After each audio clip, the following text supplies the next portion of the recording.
One of people's main complaints about cities is that there's too little green there. Nature is too far away and not integrated well into the urban fabric, say critics. But this doesn't have to be the case. Some of the most beautiful cities in the world are characterized by the way they highlight their natural assets, such as their waterfronts, and how they weave nature into city life through parks, gardens, activated riverbanks, and street trees. Bringing nature into urban life is far from impossible. So why does it seem to happen so rarely? Why are so many of our cities dominated by gray and concrete rather than by flowers and trees? Especially when most interpretations of utopia feature depictions of the natural world. On this episode of The Perfect City, we'll discuss the importance of green in cities and how to reconnect urban residents to nature. I'm Tayana Panova, Doctor of Psychology focusing on urban planning's impact on health, and my co-host Ariel Viera is a documentarian that examines the intersection between history and urbanism. Let's dive in. Ariel, why is there so little green in cities? That's a great question. I think the common complaint is that street trees will crack through the sidewalks. And the other thing is, both in the US and countries like England, it is very heavy on litigation. So I think people are also afraid that they'll get sued if the tree in front of their property falls on someone's head or car. How often does that happen, really? It seems like an overblown concern. I think it does. I think it is. Also, that kind of incompatibility that people have between nature and urban. They think they have to be separate and different. True. Which I don't think is the case. I think greenery does work really well in the urban environment. Yeah, I mean, you've seen this yourself in Barcelona. Yeah, absolutely. So in Barcelona, there's green everywhere.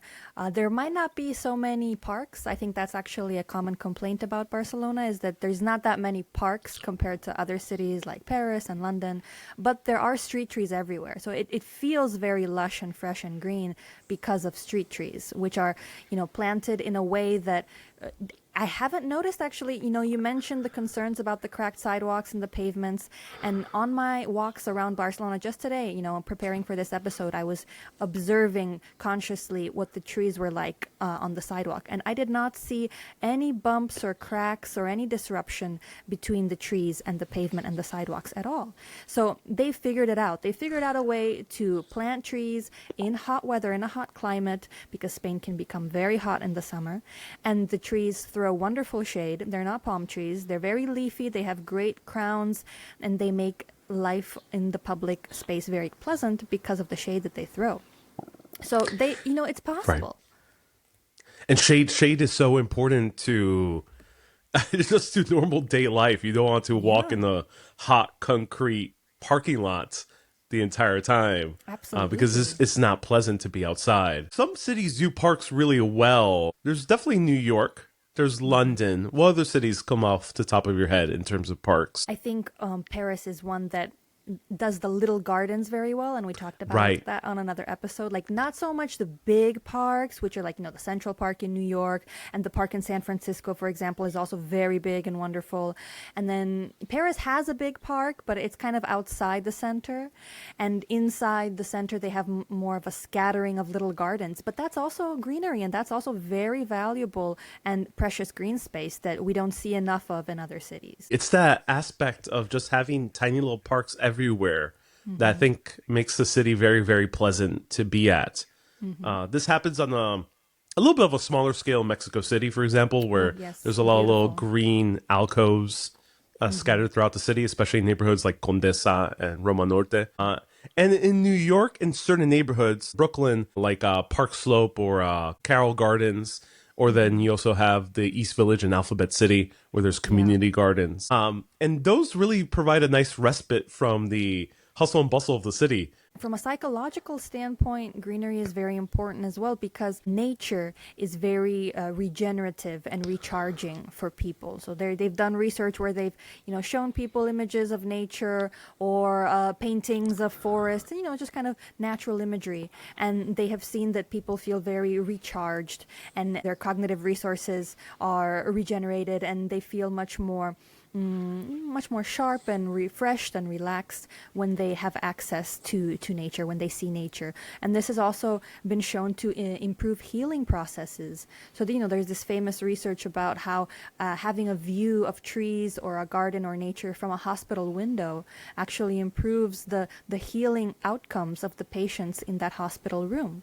So being surrounded by Right. nature is very important and healing for us and is very valuable to the psyche.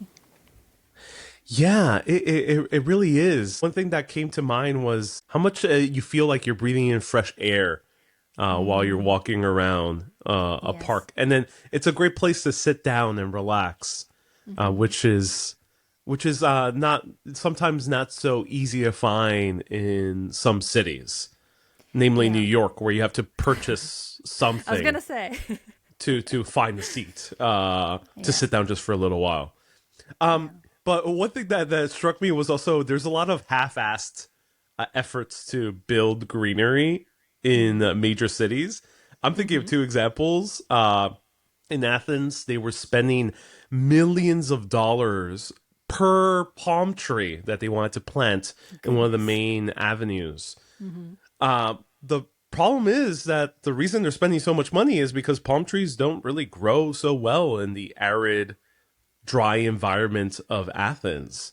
Yeah. And then this also, to a certain extent, happens in Los Angeles. And then also in New York City, you have these new smaller parks popping up. But I think I've shown you the photos. I think you covered it them yourself as well, where it's just a lot of concrete with a few Yeah. shrubs and bushes Oh, and yeah. almost no seating. What kind of square is that?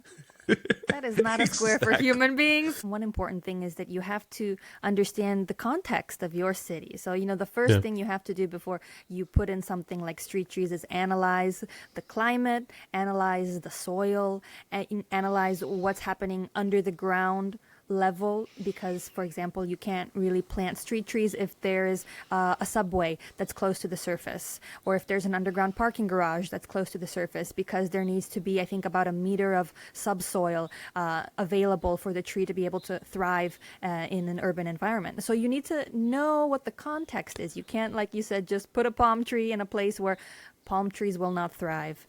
You have to put the right kind of species of tree that will thrive in that urban environment and that will also be able to give the benefits you're looking for, like shade, because a lot of trees, namely palm trees, they don't really throw shade. So you have to think about, is this just an aesthetic thing where I like the look of palm trees, or do I want them to actually achieve something like give comfortable shade, in which case I need to find a species of tree that has a more lush crown so that it can do that.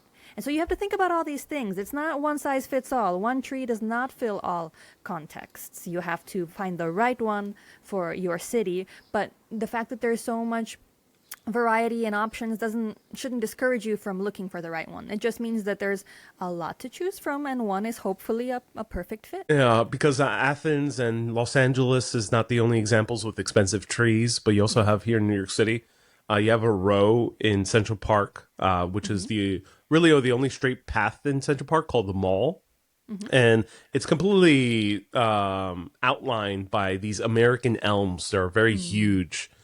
American elms used to thrive in this part of the U.S. for quite a while until, unfortunately, it was a beetle that started eating up all these trees, an invasive species, poisoning all these trees. And I think they started getting some type of fungus or illness. Okay. But nonetheless, the American elm basically died out, but they wanted to preserve it here in Central Park.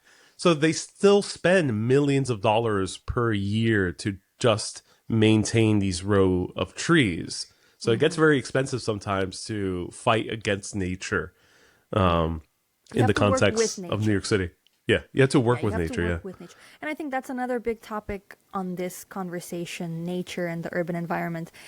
You have to work with it. You have to integrate well. You can't fight against it. You have to figure out how to weave it into the urban fabric. And I think that makes the city also much more interesting and beautiful if you can integrate nature smoothly and successfully. For example, I'm thinking of Andorra, which is a small country between Spain and France. It's a very mountainous country, and there's lots of rivers. It's very beautiful.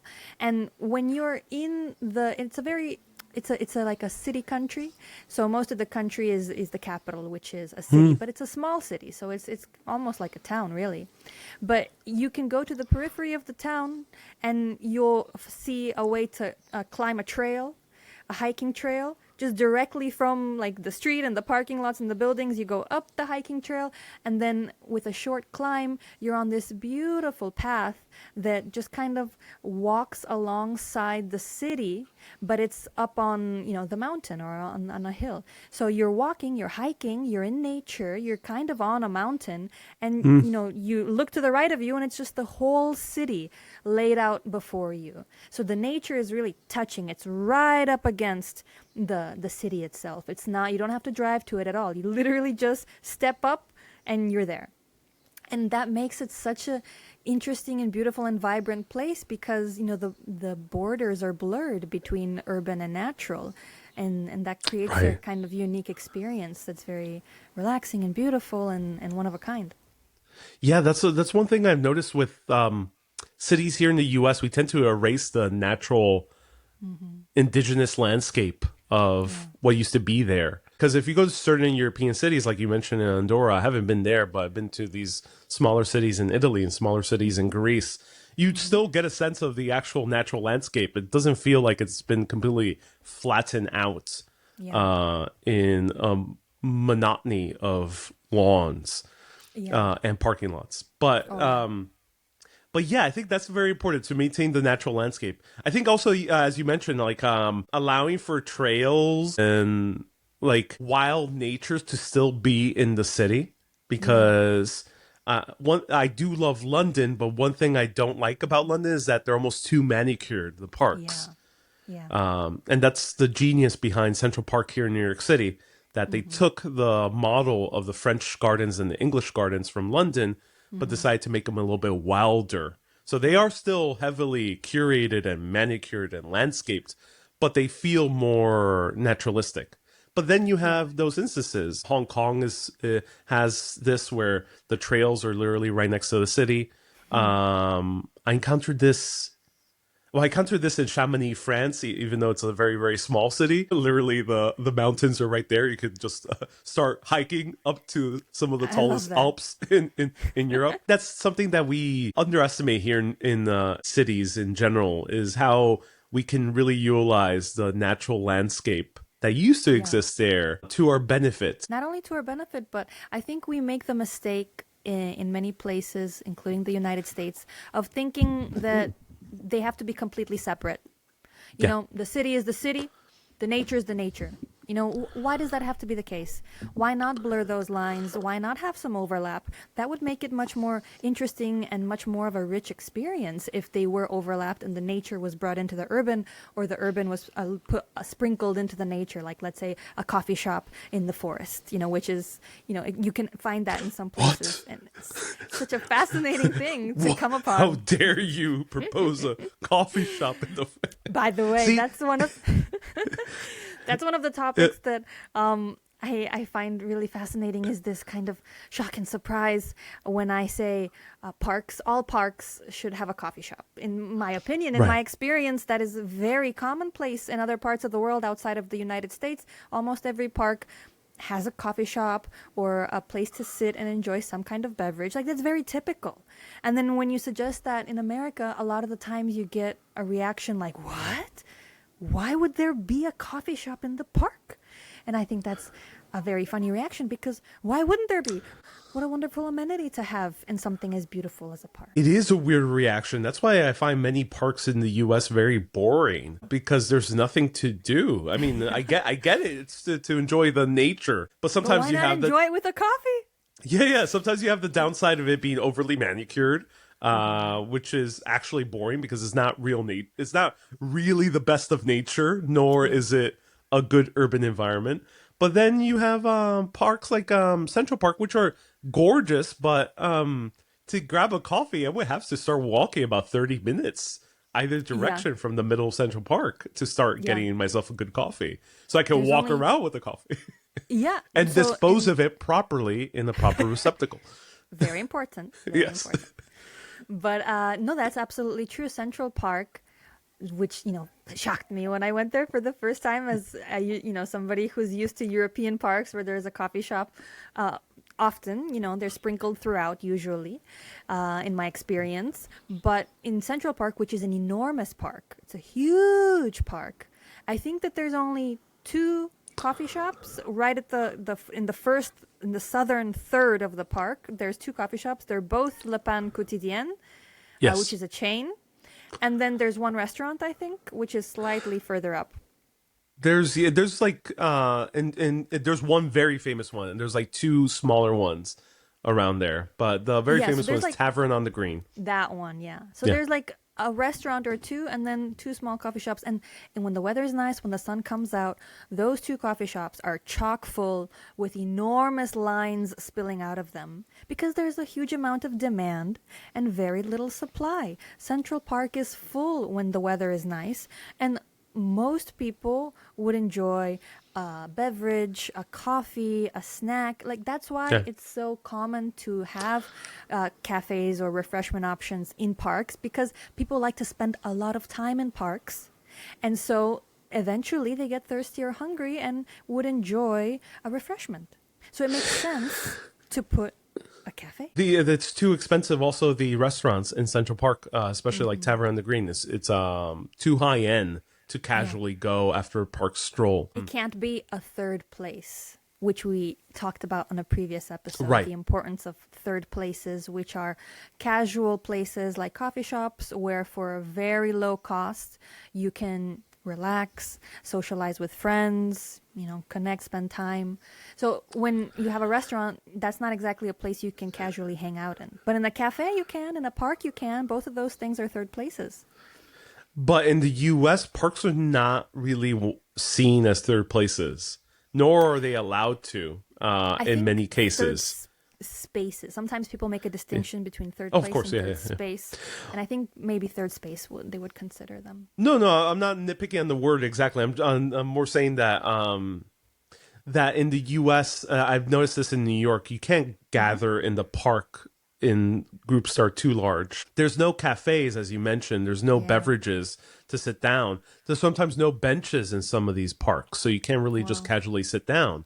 And if Yeah. you start taking out maybe a little bit of music, which I understand some people might not like, or maybe card games or board games, sometimes those are not allowed in certain parks Interesting. because people might think it's gambling. So the authorities. Okay. So this kind of ruins the vibe of many parks in New York City. They're not places of gathering, at least casual gathering, where you can do it consistently. There's of course, there are places in New York City.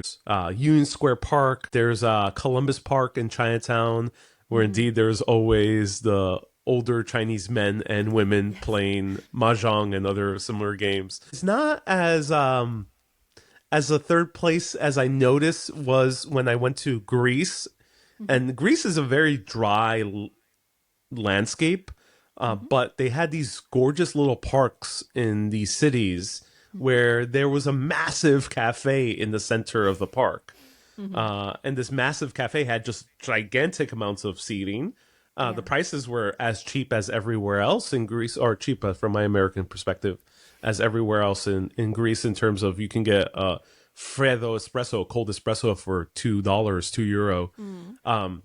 And that felt like a third place because I saw families hanging out there. I saw groups of friends. It really felt like a place that was very communal, which we don't see in Central Park, which we don't see too much in Union Square because half of the park is a lot of homeless people that you don't feel so mentally ill homeless people that you don't feel very comfortable being around. That's why I found European parks so markedly different from what I grew up in New York City.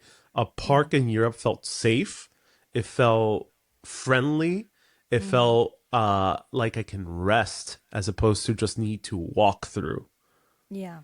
And that's, the whole conversation about how homeless people are treated and the support systems that are available to them. And oftentimes when there's not enough of a support infrastructure, then they turn to public spaces to find shelter and comfort and rest, which is normal. It's human. And I think that, there is an intersection between those two topics that needs to be addressed at a leadership level, which is being able to support and care for and give people without a home the services and amenities they need without forcing them into spaces where, everybody wants to enjoy and doesn't want to discomfort anybody else, which creates, tensions and can create clashes. This has led It's a to tricky topic. this has led to one big restriction in parks in the U.S. where you can't drink in most parks in the U.S. You can't drink in public in general in the U.S. Actually, it's pretty rare, but including parks. And I think one of the reasons is due to people tend to abuse that here in the U.S. and that probably is why some of those laws came about. But I saw something very different when I traveled through Scandinavia, namely, or through the Nordic countries, namely Finland and Denmark, where all throughout the day and at night as well, you saw groups of people hanging out with their blankets, having wine or a nice beer in the parks. And it felt also very friendly to hang out in, which you don't see here in the U.S. In the U.S., you can't really hang out at the park after hours because you're not allowed to. They start closing down the parks. Oh, yeah. That's one topic. But on that topic, I think it's very interesting because it does overlap with the one we just talked about. Yes. About, people who don't have a home. Because when I was living in Copenhagen, something that really made an impression on me in the parks, as you said, the Nordic parks, is that people would be gathering, drinking, enjoying themselves in the park at all hours. And at the same time, people of a lower socioeconomic class or people without homes would be walking around and indirectly interacting with them, asking them if they had any cans that they were about to toss away. And then people would say, yes, of course. And they would give them the cans that they had used from, drinking and spending time in the park. And so those people would collect the cans, and it was a very civil interaction. Like, it was lovely to see because there was no tension and there was no clash. The people just recognized the different strata of society in the public space together, and there was respect. And so the people were collecting the cans and whatever else they could gather in bags or carts, and then there was infrastructure set up in Copenhagen, I think at most supermarkets, where you could put in what you had gathered and then directly receive cash for that. So they would collect, they would go and they would put those whatever they had found into the machines and collect the money for doing so. And they were also doing a service to the park because they were keeping it clean. They were like they were custodians of the park in a sense, because by doing so they were making sure that those cans didn't end up thrown on the grass and there wasn't litter. Everything was clean and tidy, and all strata of society were respectfully interacting with each other in the public realm, which I thought was beautiful. And it was made possible by the fact that government leadership understood that there are different stratas of society with different needs, and they had established the infrastructure so that they could coexist peacefully, and that's what we need. Oh yeah, yeah. That's a concept that probably won't be allowed in most places in the U.S. You can't scavenge in the American parks. And I know I was stunned to see that in Europe. I was like, oh wow, there's people who are in essence voluntarily choosing to clean up a park without being hired by some governmental agency or some conservancy, because they have a way to collect recyclable material and get cash from it. That to me was fascinating, that people were in essence keeping the parks clean. Yeah, the park benefits, they benefit. The people who use the park benefit. I think good leadership is shown in those kinds of creative solutions that serve all people. And, because good leadership recognizes that all kinds of people live in a city, and they all have diverse needs and wants and abilities and limitations. So being able to create creative solutions, think outside the box sometimes, to make sure that they're all taken care of, That's good leadership. That's very evident in New York City with the conservancies. And Yeah. they're just older individuals in these neighborhoods that are retired that just want something to do. And it's nice for Wonderful. them to maintain the local park or community garden, which is also another great way of just utilizing people who just want to help the city. Who care about it? But one thing that struck me is all these modern parks that are built in more of the modern city centers. I'm thinking of New York City at Hudson Yards. I'm thinking of Paris in La Défense. Architecture in the green spaces are hostile. There's no ample seating. The benches are very uncomfortable. The wooden slabs are just slightly more spaced out than it is comfortable to be in, just so you don't sit there for more than 10 minutes. And this is done on purpose to avoid people from sleeping in parks, which is a shame because it's hostile, sure, to people that the city has deemed as undesirable, but it's also hostile to everyone else. You can't enjoy a good park bench for upwards of 30 minutes because it's just so painfully uncomfortable to sit in. Yeah, it's hostile, period. It's just hostile to everyone. And it's unfortunate because that's the whole point of parks and public space is to be used and enjoyed and lingered in. It's not a business where you buy something and you leave. It's a place to linger in. So if you've designed it in a way where people don't want to linger or can't linger, then what's the point? Then it's counter to its purpose. But speaking of parks, one thing that really struck me in certain European cities was the connection with the waterfront or riverfront or any front Yeah. with a waterway. This can also Yeah. include lakes or ponds. But this is very evident with rivers and rivers and coastlines, where there's a strong connection with the waterfront. In Paris, you can hang out along the Seine. In Rome, the Tiber River is not so friendly for hanging out because it's a bit rougher, but right next to the Tiber River, there's a lot of restaurants, a lot of cafes, and a lot of bars that people are hanging close to the Tiber River. And here in New York City, in the recent 2 decades, the entire waterfront along Brooklyn has been revitalized. So people are hanging out by the East River, which used to be known as one of the most dangerous, unpleasant spaces in all New York, to the point where Interesting. many movies in the 1970s depicted it as a location where mafiosos would dispose of dead bodies. And now New York. they're seen as symbols of gentrification. But that's not the case in every city, especially in cities like Seattle, where massive highways were built right along the waterfront that completely cut off the city from the water. It was very unpleasant to cross this highway to get to the waterfront. And this is the case in Manhattan with the FDR Drive and what used to be the West Side Highway that was leveled and then put into ground level, but still unpleasant to cross to get to the water. And I think cities are starting to realize that we need to have this connection with the waterfront. It's very profitable for real estate because people actually want to live right by the water. Of course. It's profitable in terms of businesses because businesses flourish if there's a flourishing waterfront.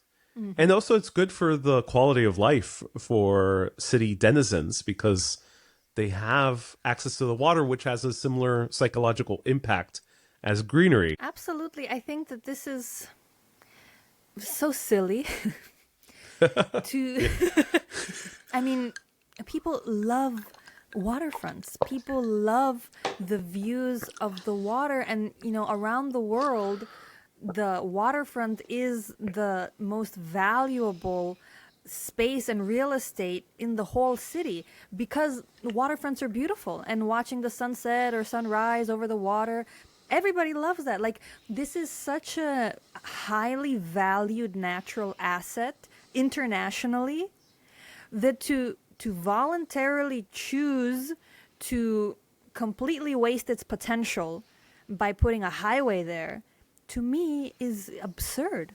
It makes Right. zero sense because that is the highest value land.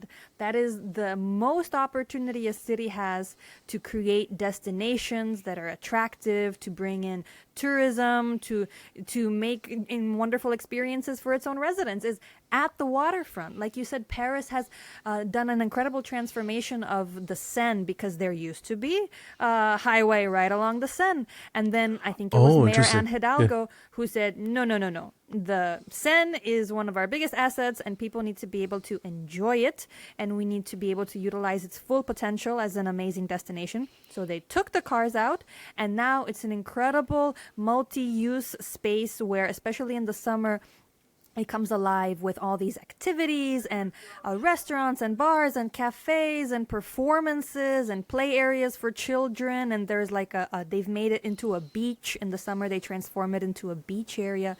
And just the whole city flocks to the Seine waterfront now and enjoys the river. Whereas before, it was just cars zooming past it. It was just a waste of potential. And you can see how incredible of a 180 it has been. The before and after is really fascinating.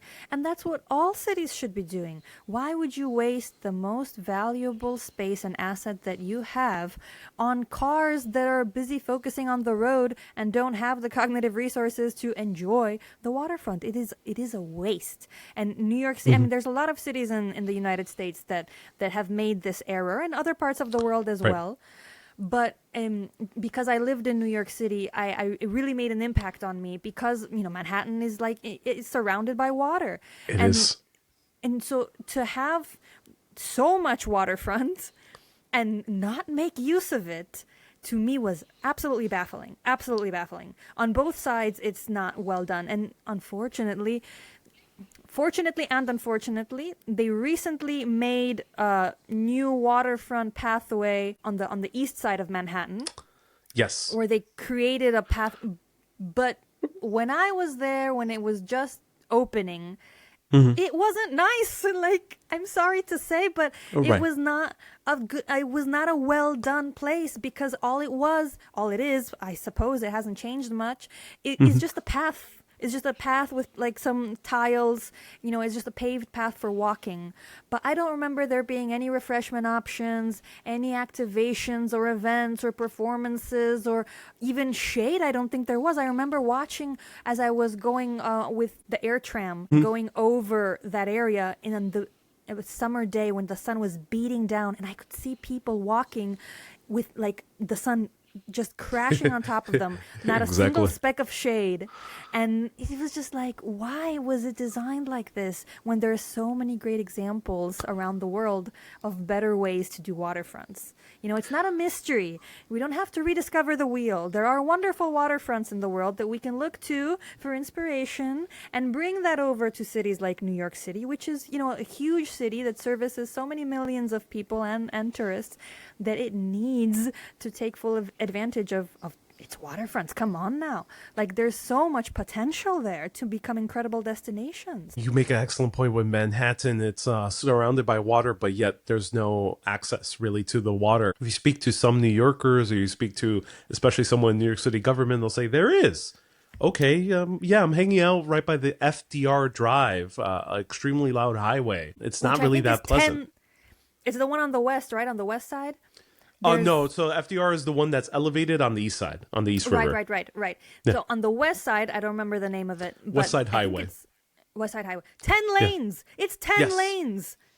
I remember counting them because I Yes. couldn't believe my eyes as I was going to the waterfront that the stoplight was ended before I could cross the street because of how wide it was.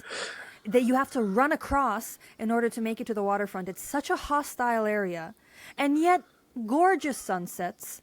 And the parts Right. that are activated are beautiful. And there's just so much potential there. The little island. What a beautiful place. The little island. But it's hard that to they get made. there.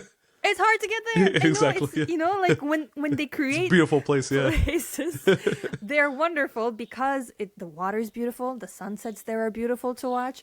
So when you create something there, like the little island, which is fairly new, it's a huge draw for visitation. It's always full of people Right. because it's such a nice place.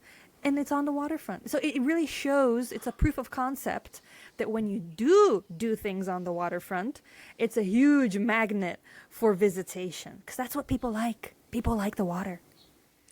People like the water. Yes, they do. People like the water.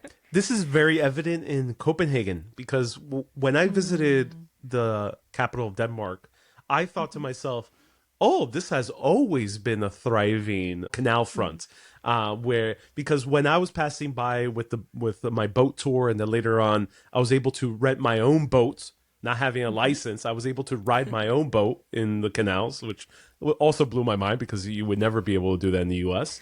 I saw just thousands upon thousands of Danes all smiling, waving with their beer in their hand, taking a swim in the canal. And I was like, oh, wow, this is heavenly.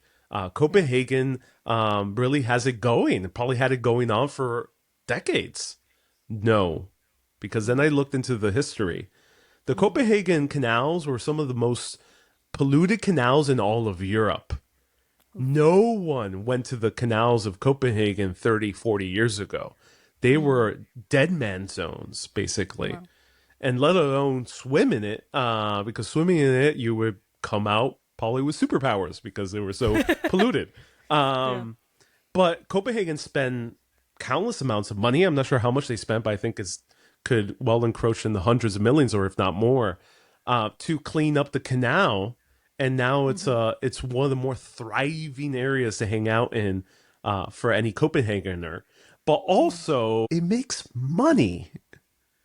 That's the thing. I think when talking about cities, I mentioned this in other episodes, a lot of urbanism-centric conversation focuses too much on the community, which I get. But if you talk about all the benefits of the community, the benefits of people walking around, you tell this to big business or you tell this to government, they won't care because money speaks and policy speaks. And so one has to also include the argument of money.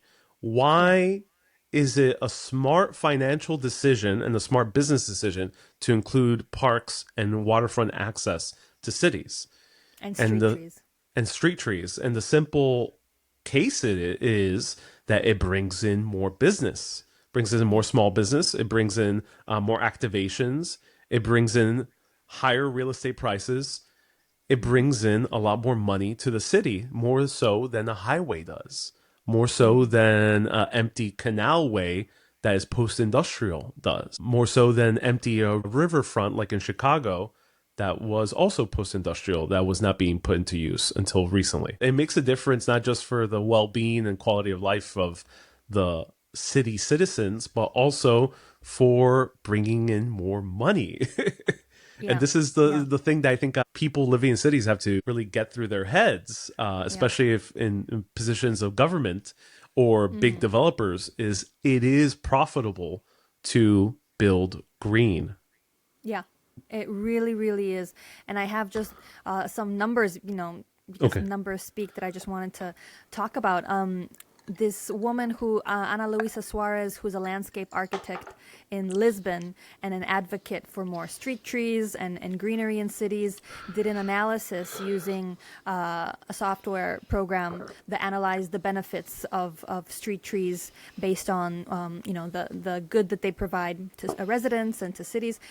And the results showed that the benefits of the street trees planted in a city give 4 to 5 times more monetary benefit, create more value, 4 to 5 times more value than they require to be set up. So for every $1 that is invested into trees, residents gain around $4.5 in benefits. So 4 to 5 times more benefits, if we're going to calculate it in a monetary sense, per tree. When you have more street trees, you have to think more bigger picture. You can't just think about, this tree is going to cost me $2,000 to plant and maintain. Right. $2,000 is a chunk of change that I don't want to give. You have to think about what that tree is going to provide in terms of cleaning the air, in terms of lowering heat island effects and keeping people healthier, and making sure that energy isn't being used as much because it's naturally being cooled. Think about the bigger picture that this is creating, because street trees and nature are an investment. It's an investment. You can't just think about the upfront cost. Think about what you're going to be getting back. And according to official estimates using analyses, software that analyzes this specifically, so it's 4 to 5 times more financial benefit per $1 invested in something like street trees. So we have to think about the bigger picture of how nature ties into the plan for a city and its residents. It does, yeah. Because, for example, in Central Park, it definitely was a very expensive project in New York City back in the 1850s to the 1860s when it was built. And it definitely sacrificed a gigantic chunk of Manhattan real estate that could have easily been sold off and developed. But by taking that financial risk and taking away valuable land, it ended up making everything way more valuable around that area of Central Park. Currently, Central Park West, Central Park East, Fifth Avenue, and Billionaires Row, they're some of the most valuable real estate in the entire world. Billionaires Row, let me repeat. Yes. Billionaires Row is at the edge of the park. Exactly. That says so much in and of itself. People might say, oh, but this only benefits the rich people because now they're living right in front of the park. But if a billionaire or a millionaire is living right by the park, they're paying a significant amount of taxes. So the money's still being funneled back to the city overall. Because the land around the park or around the waterfront is made more valuable. People of higher means will move right in front of it. Real estate prices will go up in the immediate vicinity, but that money eventually does go funneled back into the city. Of course, there's always exceptions. Billionaires Row is a bit of a tricky subject. Yeah, it should funnel back into the city. It should, but that's why I want to open up a can of worms is what do you think about people saying that parks and waterfronts are gentrifying? It's a difficult conversation to have, and I understand both sides of it. But what I would say is that we need them. We need parks. We need nature. We need green. This is just essential for health and prosperity and happiness for all humans. Humans need parks. So that would be my perspective on it. From the psychologist standpoint, is that for mental health, for childhood development, for fresh air, for environmental reasons, for reducing heat island effects, for regeneration of cognitive and emotional resources, we need to have nature integrated in cities. It's just something that is an important component of health. The consequences of all things that improve quality of life often tends to be that people with more means can access those things and want to access those things. So if a place is more enjoyable, nicer, more beautiful, fresher air, more people want to live there. And the people who are able to achieve living there are the people who have more money. That's kind of, at the root of gentrification is the fear that the people who have more resources will go to these newly nice places and push out those who have already made a home there. And, that's not fair, and it's a tragedy for many people, and there needs to be systems in place to help protect everybody. And like I was talking earlier about recognizing the different strata of society and creating policy that helps everybody is important, and it's a sign of good leadership. But I don't think that this should stop us from creating better and healthier cities. This concern that they will become better, essentially. They need to become better because they're not doing well, and people in these cities are not thriving and they're not healthy because they're not well designed, because they don't integrate components like nature, which are necessary for health. So we can't stop progress in that direction, but we can, implement policies that aim to help everybody enjoy those benefits and have access to those benefits.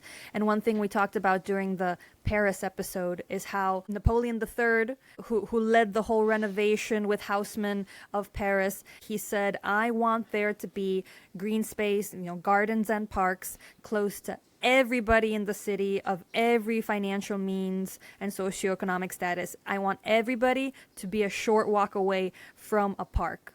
So he made that order to his urban planner and designer, and that was the goal, because he understood that all human beings need that. And so we have to have a similar mindset. We do, because in the greater historical context, neighborhoods ebb and flow. The social economic status, especially around parks, also ebb and flow. If Paris would have stayed with its tiny little streets that couldn't even fit a horse and carriage, that were overly cramped, had no urban planning, and were dirty, and it were polluted, and people were getting sick because of it, and there was no, those were not healthy neighborhoods. Exactly. If they maintained the status quo of those Parisian neighborhoods and without any greenery, everyone would have suffered. Sure, people would have not been displaced in the immediate time that those plans were set. So they could have canceled all of George Eugene's Haussmann's plans and said, okay, no, we're going to keep Paris as it is. No one would have been displaced. But the quality of life of Paris would have declined and declined and declined, not just for the poor of Paris, but for everyone. Disease would have spread more rapidly. There would have been more violent political insurrections. There's a critical breaking point for any city that does not address the core issues of its built environment. If sewage starts overflowing, there's a point where it's really expensive to even try to fix the sewage system. And this applies to lack of green space. If the city becomes so crowded and cramped, it becomes extremely difficult to even carve out a space for greenery. Yeah. So we can't allow the status quo, because it's comfortable right now, to continue, because then we will be left in the point where we can't build a green space anymore in cities. If you build a park, everyone does benefit. Some people are going to benefit in the immediate area, and this is evident in parks all around the world, but definitely I can name a lot of examples in the US and Europe. For example, Washington Square Park here in New York City, and this also applies to Hyde Park in London. This also applies to the Tuileries Gardens in Paris. Washington Square Park basically was a military parade ground. It was pretty much not really curated as a park for a long time, up until the 1800s, when certain rich residents of downtown of Manhattan, which used to be below Chambers Street, all the way in the southern tip of the island, decided to get out of the cramped city and move right by a park. So they designed this park, Washington Square Park, and they built residential townhouses all surrounding the park. And this is the case in Gramercy Park in New York City, and this is the case with Sunnyside Gardens, also in New York City. This is the case in many parts of New York City. Sure, those townhouses were very expensive and pretty much exclusively for the rich of New York at the time, but eventually a neighborhood grew around the park and around the rich townhouses, creating Greenwich Village. And Greenwich Village ended up being pleasing to everyone. And then, of course, there's ebb and flows throughout history. So it didn't stay uber rich for a long time, maybe for a few decades. And then eventually Greenwich Village became pretty much a working class neighborhood throughout the mid 1900s, 1920s, 1930s. And then by the 1950s, it was the coolest place in all of New York City, Washington Square Park, where thousands of people would gather every Sunday to hear people playing folk music. They would do political rallies. It was really a place of connection, of intellectual flourishment, of the arts. Mm-hmm. And this is why a park is very crucial to a city, because now, even today, Washington Square Park is loved by all New Yorkers, from the very upper echelons of society to the ones in the lower echelons. I grew up in Queens in the middle class area, mostly immigrants. They love Washington Square Park. It's loved by everyone. Parks are not just exclusively for the rich. They might seem that way in the beginning sometimes, but that's not always the case. And then there's the second factor, is that when in the conversation of building new parks and waterfront access comes into play, people get scared. I was like, oh, I'm going to get displaced. No, because a lot of these new parks and waterfront developments happen in post-industrial areas that never really were thriving residential areas to begin with. Copenhagen canals, Chicago's riverfront, and New York City's East River, for example. What were you about to say?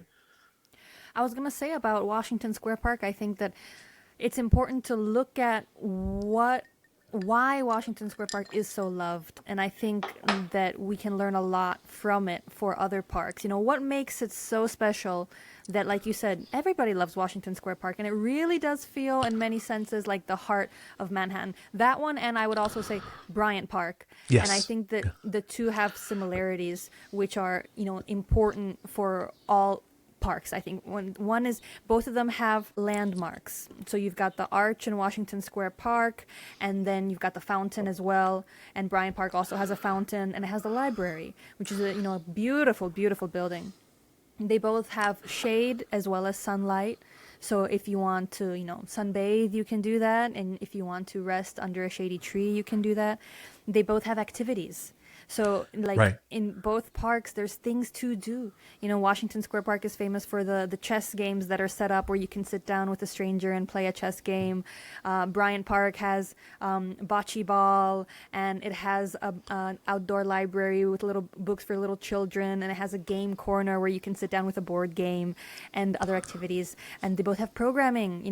They have concerts. Bryant Park has a famous concert series in the summer, and Washington Square Park is constantly doing dance events, and they did the Timothy Chalamet lookalike competition there, and it's they're full of life. There's things to do, and I think that is so essential to a good park that people often don't even realize. And this is a problem that I notice a lot in the suburbs. You'll have parks, like they'll say, this Rosemary Park or whatever, and then you go there and it's a field. It's just a square of grass, potentially with a baseball diamond and maybe a slide and a swing set for the children. But that's it. That's not a park, that's a field. And so it's no wonder that those parks, often don't have anybody there or are not very popular or they can't attract visitation because there's nothing going on there. A park needs to offer activities. It needs to offer fun experiences. It needs to offer refreshments, like we talked about, the whole cafe in the park concept. When people are enjoying something like an outdoor space, they're usually lingering there for an extended period of time. They're not just passing through. And when someone lingers somewhere, they often want a refreshment. They want to sit down somewhere with a friend and have a chat over a coffee or, a tea or whatever the case may be. So if you want people to visit parks, and we do want that because parks give us so many health benefits. If you want people to visit parks, you have to make parks worth visiting. You have to make them attractive to visitors, and you do that by putting programming, by putting activities, by putting amenities, by putting refreshment, by putting shade and all landmarks, all those things that Bryant Park has, Washington Square Park has, and most successful parks have those common features. A park in the city is not meant to be fully a nature reprieve. It's not a forest. It's not forest because you can go outside the city for that, and there has to be life around the park in order for the park to be lively. Because if you have a park that's very desolate, in a suburb, as you mentioned, is just a field. In the city, it's a dodgy, uncomfortable place. Very true. And Bryant Park is an example of that.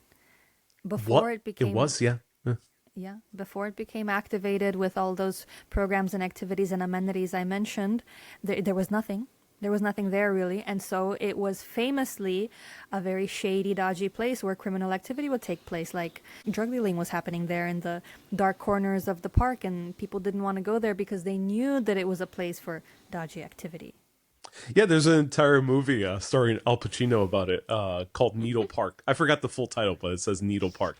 And that was the Yeah. nickname of the park because that was where drugs And were then, being sold. And then this also is yeah, a Thompson Square Park in East Village as well. the organization I work for, Social Life Project, the founders are also the founders of the placemaking movement, and their original organization was called Project for Public Spaces, PPS, and it was PPS that had a vision for transforming Bryant's Park from what it was, this dodgy place that nobody liked to visit, into the heart of Manhattan and community life. And so they said, open it up so people can see what's happening in there.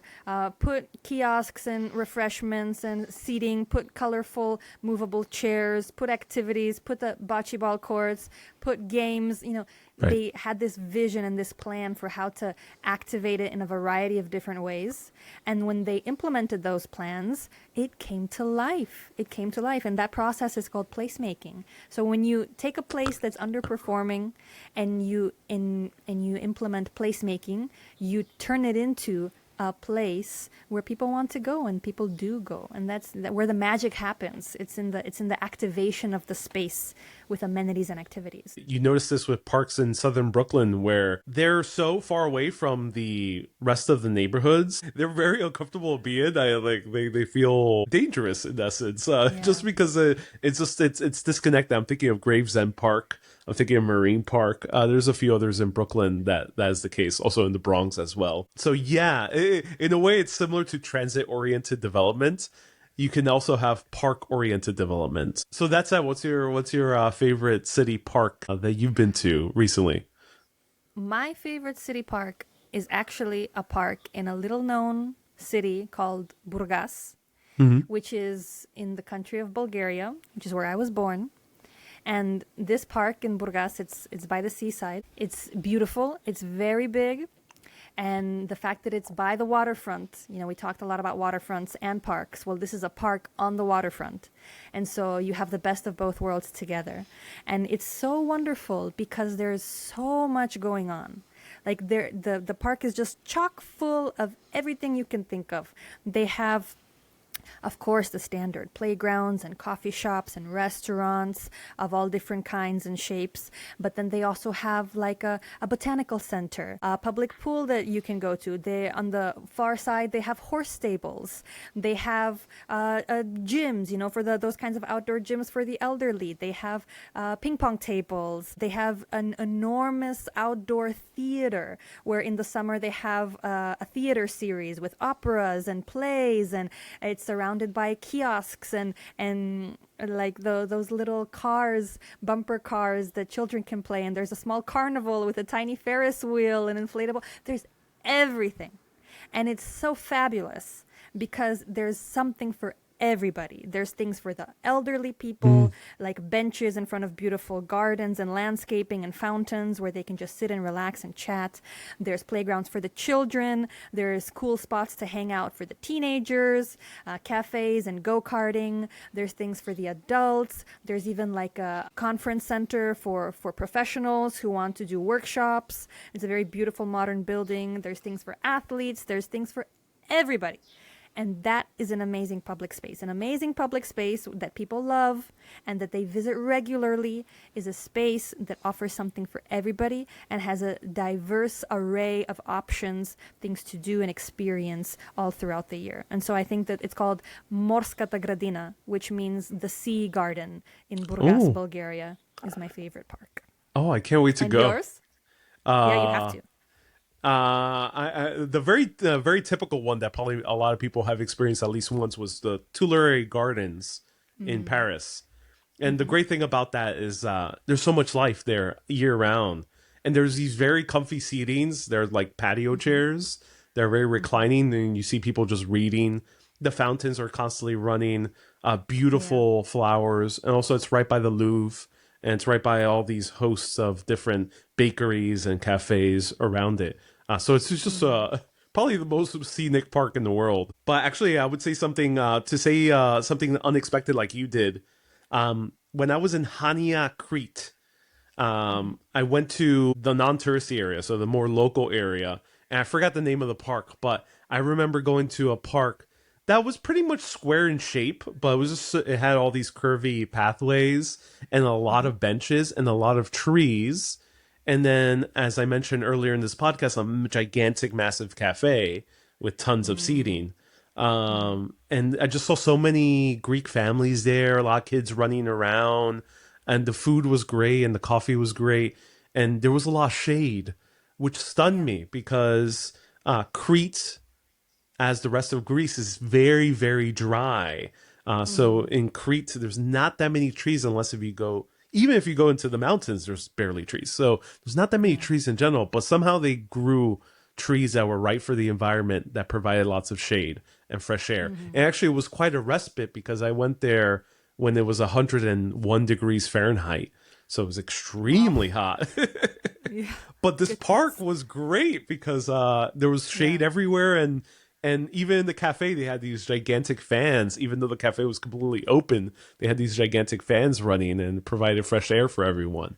So that to me was like, wow, a park can exist even in the most hostile environment for parks, which is a city located in a very dry area. That can still happen.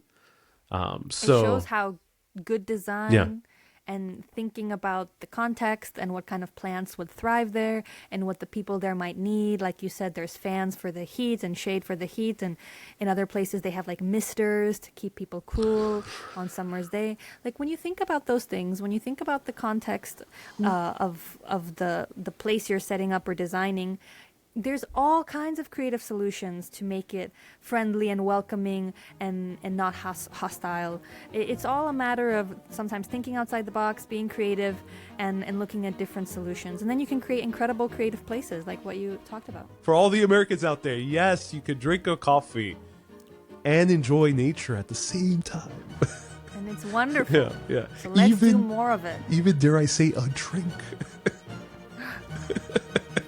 Let us know, what area of a city do you want to see it be greenified or made into a waterfront access? Let us know in the comments below. And stay tuned for the next episode where we cover one of the most interesting cities in the entire world. People love it, but some people hate it. We're going to talk about New York City. New York. And we talked a lot about this episode, but we got a lot more to talk about New York City. There's more, yeah. There is more. That'll be an interesting one. You can find me at Urbanist Ariel on all the platforms. People can find me at Dr. T. Panova, also on all platforms. All right. Stay curious, my friends.